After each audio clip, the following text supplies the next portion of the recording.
So, what is the cheapest investment app, and what is the cheapest investment app for your ISA in the UK? That's what I'm going to be looking at in this video today.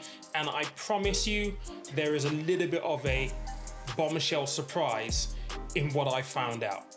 Let's get going.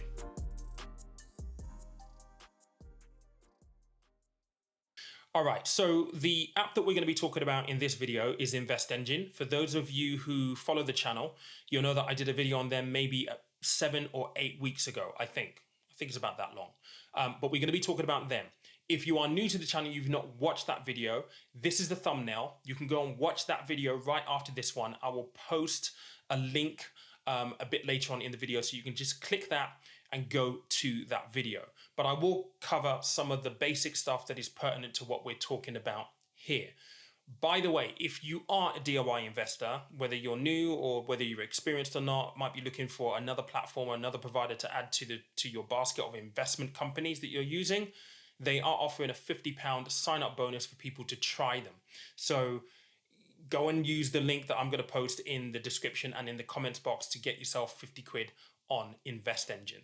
Now, as I've already said, we're going to be focusing on ISA specifically. And again, for the reason that tax efficiency is the first rule of all financial planning. I am a qualified financial advisor, but please don't take any of this as financial advice. This is for educational purposes. But when you're investing, you want to be maxed out your ISA allowances first.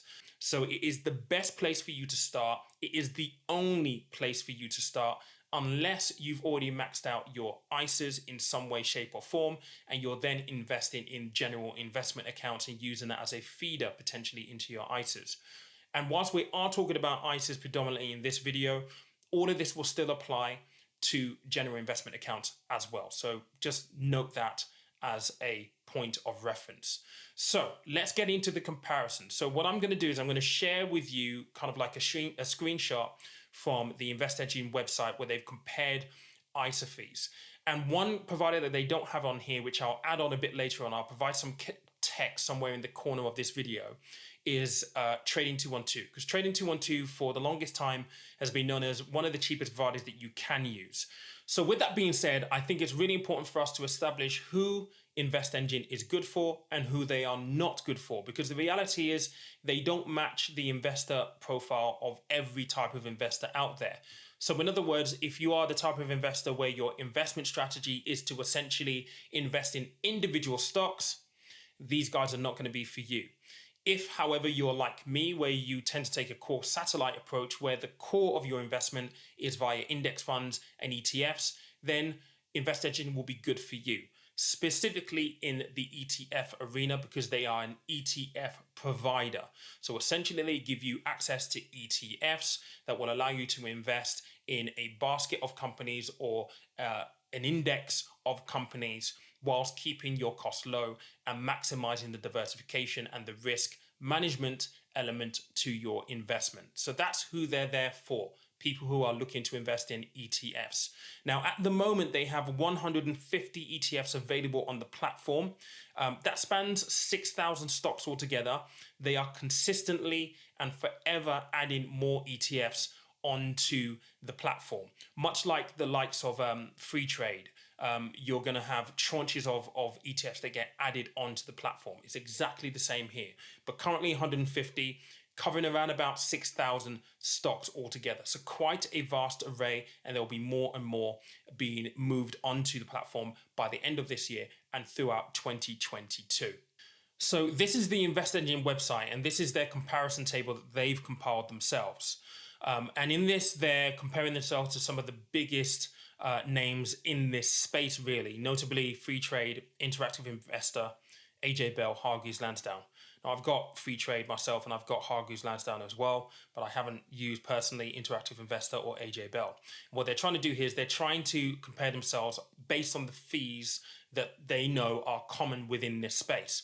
So, for example, do you pay an ISA fee, i.e. a fee for your account, to have the account? Now, notably, with Free Trade, you're going to pay £3 per month for your ISA wrapper or your ISA account. Many people feel aggrieved by that. They think that £3 a month is just way too much. This may be a really good solution to that. With Interactive Investor, they charge £9.99. When you compare £3 to £9.99, that's not too bad. With AJ Bell, it's a percentage fee of 0.25% per annum, or a maximum of £3.50 per month. And with Hargreaves Lansdown, it's 0.45% per annum.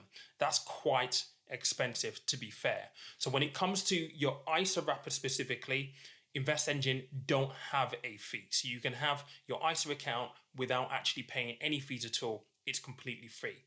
Now, when you move over to the fee per trade column right here, what they're basically asking here is, do they charge you to actually purchase the instrument, the ETF, the stock? And with free trade, you don't. There is no fee to actually pay per trade. With Interactive Investor, it's $7.99, AJ Bell $9.95, and Hargreaves Lansdown being the most expensive of $11.95. InvestEngine don't charge you per trade, so you could buy an ETF and you're not paying an additional fee for that transaction. That's really, really important.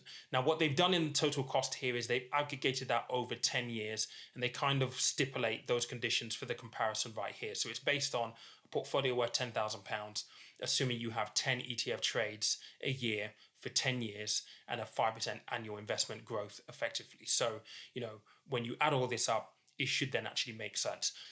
Now, there's only one other provider that I would probably add to that list, which everyone was probably thinking about right now, and that is Trading 212. Now, unfortunately, if you don't already have an account with Trading 212, well, you can't open one because they've not been opening an account since January this year. But if you do have a Trading 212 account, you probably have an ISA account with them, or at least I hope that you do. Trading 212 have been free, completely free for a very, very long time. Earlier this year, they did, however, introduce FX fees. So their FX fee, I think the last time I checked as of recording this, was 0.15%. So even when you compare Trading 212 to InvestEngine, InvestEngine is still cheaper. And that really, for me, makes them the cheapest investment app for your ISAs in the UK, because you pay zero fees across the board. So the next point that I want to make in this video is pretty bold, but I promise you, I kid you not, and it may come as a bit of a surprise.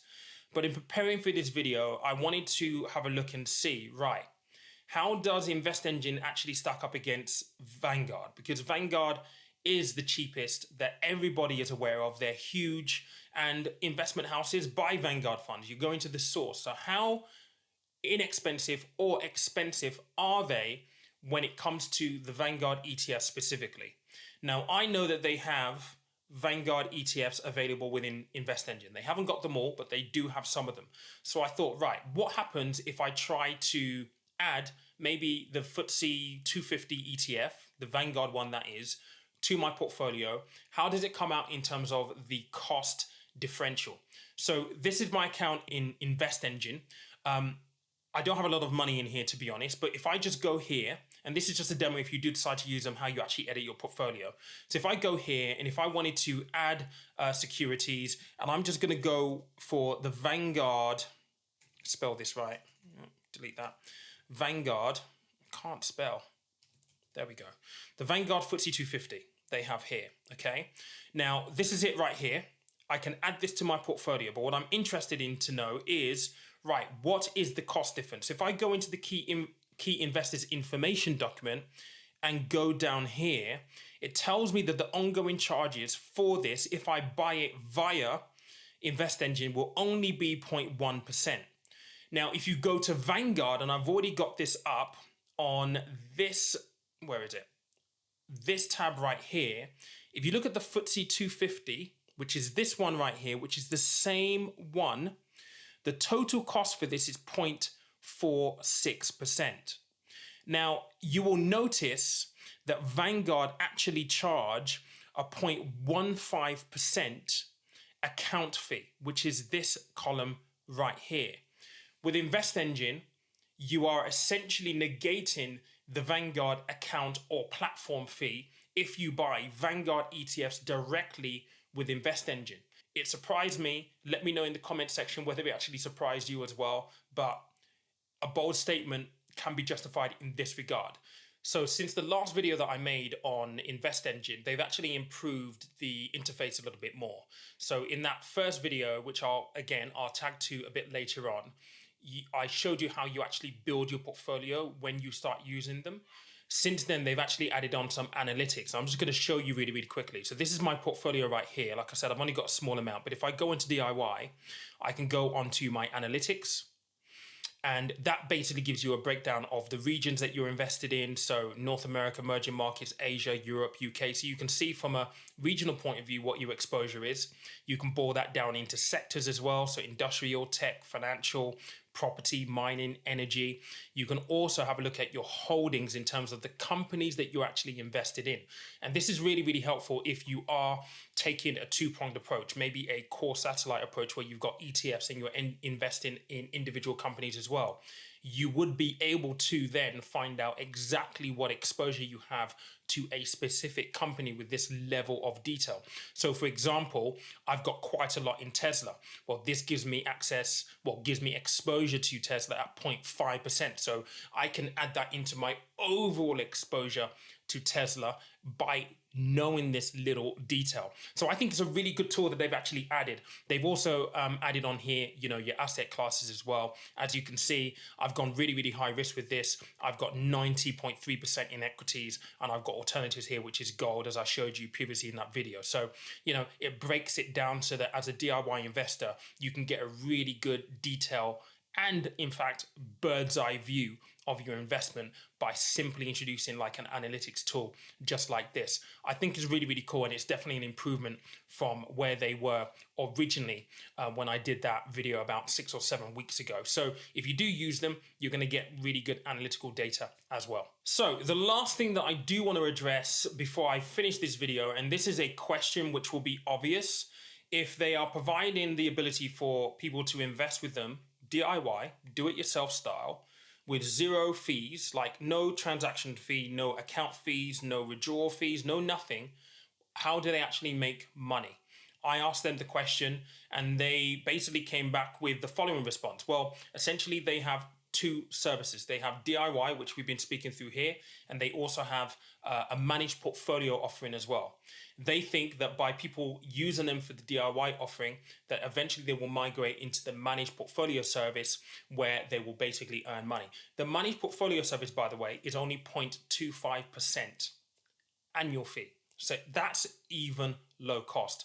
But the idea is that they will basically introduce things like analytical tools, those kind of things that will be more suitable for the managed portfolio. So if you wanted to access those kind of things, you would have to migrate. To be honest, this isn't an uncommon business strategy. If you think about trading 212, we've been spoken about already in this video. For the longest time, their Invest and their ISA accounts were completely free. Where they made money was on the CFD side. It's kind of the same business model. It's nothing out of the ordinary. Remember, they are giving away a £50 bonus for people who sign up to try them. I appreciate you for spending this time with me on a Tuesday evening. There were lots of other things you could have been doing. Enjoy the rest of your week. I will catch you at some point for a live before our video on Friday. Catch you soon.